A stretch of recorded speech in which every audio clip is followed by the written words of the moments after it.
What in God's green earth is this?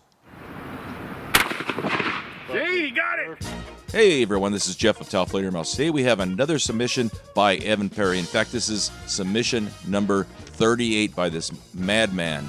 Now, besides having his own YouTube channel, we've also created a playlist dedicated to all his creations. And trust me, he has come up with some very imaginative and just weird and wacky rounds that most of the time actually work really well. Now today we've got a projectile that Evan calls the triple threat. Now to me it looks like a cylinder from like a North American Arms mini revolver. So I thought revolver would be kind of a catchy name for these projectiles. But as you can see, these things are loaded with three 22 caliber Ramset blanks. There's no projectiles in them, but these are normally used for nail guns. The main body of the projectile is made out of a DC motor armature. Now this armature is made up of dozens of razor-thin steel laminations, and those are mostly held together by that center pin. Now I had to figure out how to make these things work, so I used 18 grains of E3 propellant, an FS12 gas seal, a cork wad, a mech sabo, basically a shot cup, a fiber wad inside of that, and our little projectile goes on the end of that. And the finished shell looks like that. I gave it a roll crimp using the Nick Ross Reloaders Network roll crimper. I love that thing. Okay, let's head out and see how well these function. Hi, I'm Mike. You guys have seen me here before. I'm back again with our guest shooter here today. How's it going? I'm Tyler, just one of the guest shooters. Excited to see what's going to come out of this barrel today. And today we're shooting a Mossberg 500 with a 24-inch rifle barrel, and we're also going to shoot this today. It's called the revolver. All right, here we go. You ready? Yep. I think they blew up. Yeah, I can see Did you see a flash? Yep. Yep. Test number 1 went beautifully. We had detonation of the three blanks, and that ejected out dozens of little miniature rapidly spinning saw blades. Did not expect that. That is just kind of terrifying.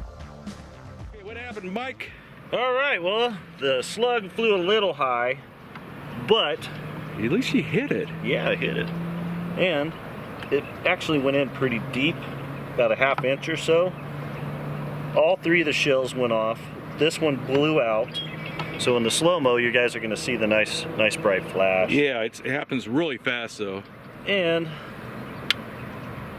this is what that slug is made out of.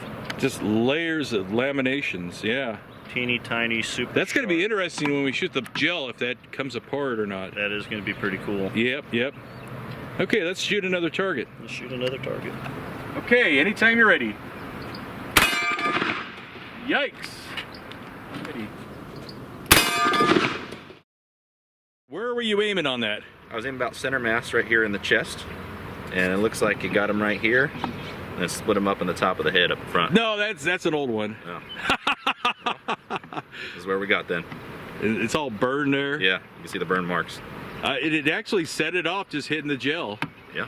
So that gives you an idea when we shoot the gel block what's going to happen there, and how dirty it's going to ruin the block of gel more or less. In test number 2 against the ballistic gel gummy bear,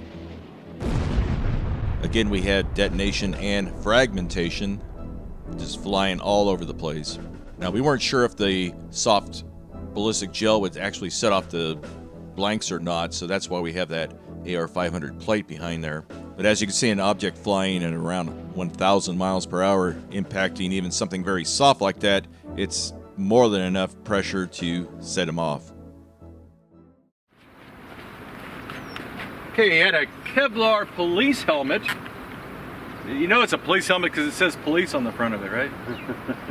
Does it? Yeah, it's official. Okay, I'm ready when you are. Shooting at kind of the top of the helmet. Ooh. Here comes the projectile spinning at about 30,000 RPM. Now bear in mind these are just a concept round, and I doubt they will ever be produced, thank God. And so don't ask where you can buy these things. it. Aiming here, hit high right. It looked like it should have glanced off the helmet that the angle it hit. But if you can look closely, you can see the slug is still in there with all of its fragments. Let me zoom in there. I think I can kind of see it. Let me get my flashlight.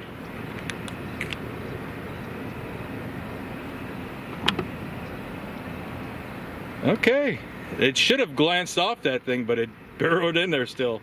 That's wild. I wouldn't have expected that. And that's the deformation that happens. Okay, that would probably cave your head in. Yep, wouldn't feel good. You shoot a top one, right? Yeah, we're going for the top. They got the safety on? Yeah, I got it on. All right. Damn. That did a good job on it. Now we wanted to test these on as many different types of targets as possible.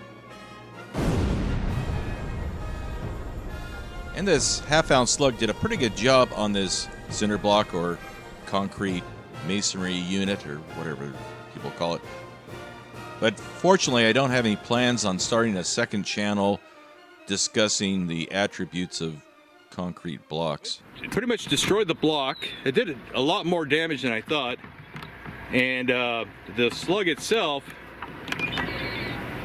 turned into a whole bunch of little ninja stars with very, very sharp little points on them. Let me see if I can get a close-up of that. Ow.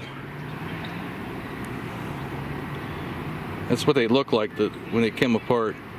Imagine having all that inside your gut. That's terrifying. And then that's what's left of one of the blanks. Pretty cool, pretty cool. We got a target that Mike came up with. It's a mixture of hair conditioner and window cleaner. It's like a new product that he's getting. You heard of shampoo and conditioner? This is kind of one of those two-for things, you know? It cleans your glass shower door while you clean your hair.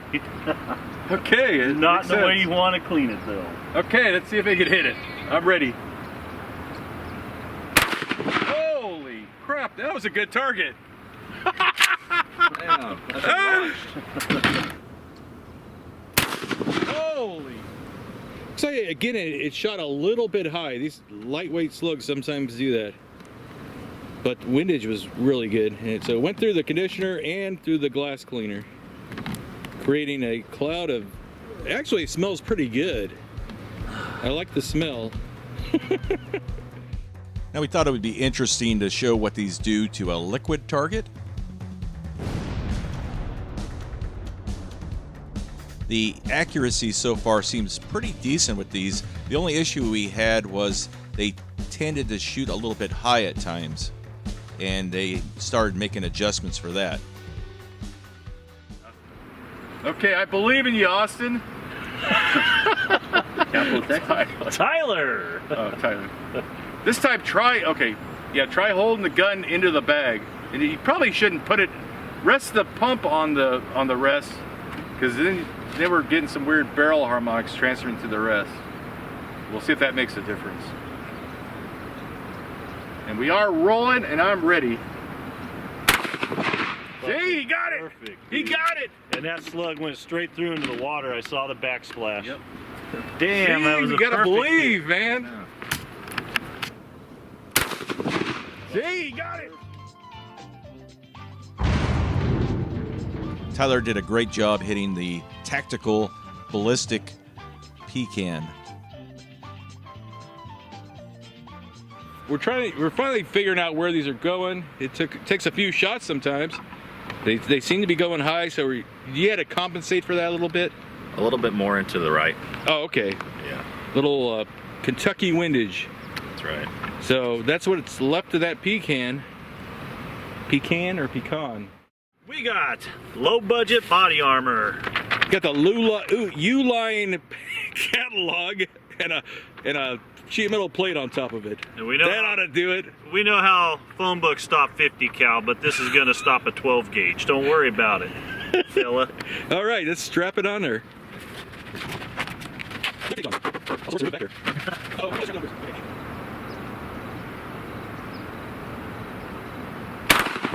Oh, it shot high.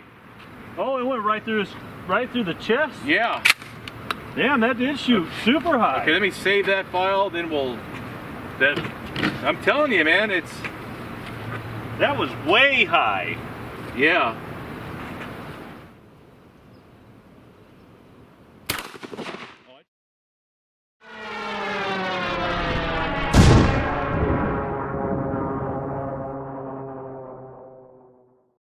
Okay, now Tyler's gonna try it. He's gonna aim really low, I guess.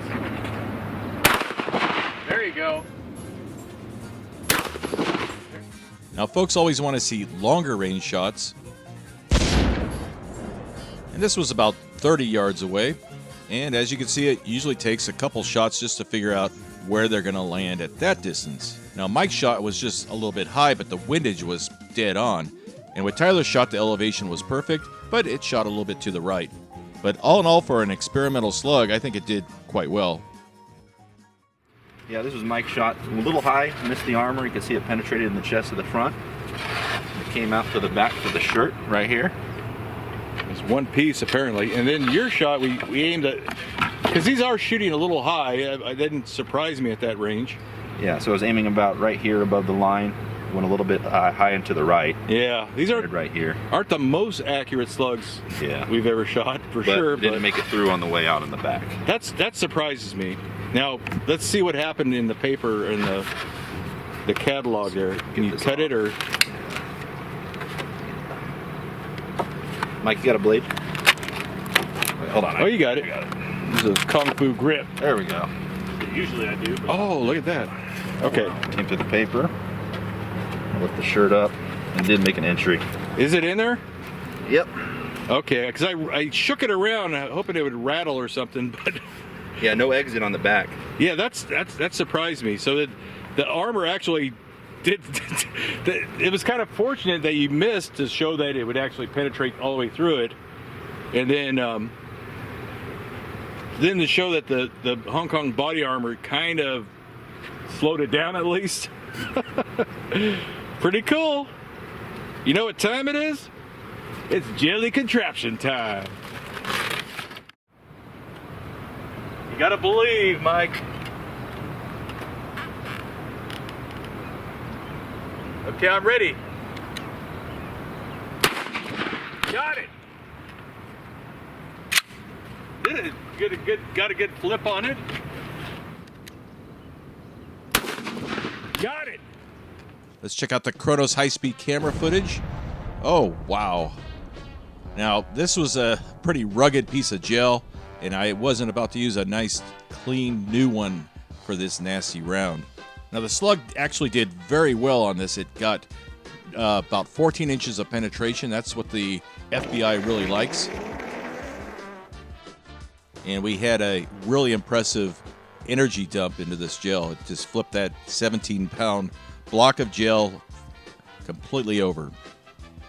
Okay, let's take a closer look at it, cut the projectile out, and see what it looks like. But that's right. We did hit, and it was a pretty solid hit. Yeah, and you can it see detonated right there. See where it ignited. So rotate it. This is gonna screw people. So when it came in from that direction, yeah, yep. That's like really good FBI standard penetration there. Oh yeah, and that slug definitely looks mangled in there. We won't know until we cut it open and pull it out. It's just a big blob of mangled mess. Yeah. I'm hoping it came apart, or we've seen it turn into 50 razor blades in there. This is what's inside there. Just everything that was in the shell, from the gas seal to the cork wad to the sabot, just carried in there, and there's the projectile. There it is. I would not want that inside me. Look how they turned. That's what I was talking about. You're right. You actually said it was going to do that. It's going to be like a boat rudder. The boat rudder. And those are very sharp little tips there. There's like a needle. Not much holding it together, but yeah, that's ugly. Well, what do you think about these things? I thought they were pretty damn cool, to be honest with you. Yeah, Evan comes up with some very creative stuff, and I don't know where he comes up with these ideas, but man, they're just genius, man. I'm gonna make a shotgun slug out of a motor commutator or an armature. Very good job. Yeah. Very nice. And then the little nail gun blanks actually kind of did something, even when they hit the gel. Yeah. Pretty cool. Exciting. Very exciting. These were fun, man. I think I'm gonna have to make some myself now. Right. Thank you, Evan. You probably spent an hour or two on each one. But thank you, Evan. I hope you guys enjoyed the video. Thank you for coming out, Tyler. You did great. Thank you. It was a pleasure. Yeah, I always think it's boring for people out here, you know, because it does take a long time. And I hope I didn't bore you too much or anything. Never a boring time out here. Okay, man. It's always a good time. Thank you. When you watch the video, we'll spend 3 hours out here for a 10-minute video, or 15 minutes or so, and it's very slow going. So I'm glad I didn't bore you guys. Oh no, something you want to definitely take your time with. Yep. Definitely not the best conditions. Completely overcast. Had to run the camera very slow. But hopefully the imagery came out pretty good.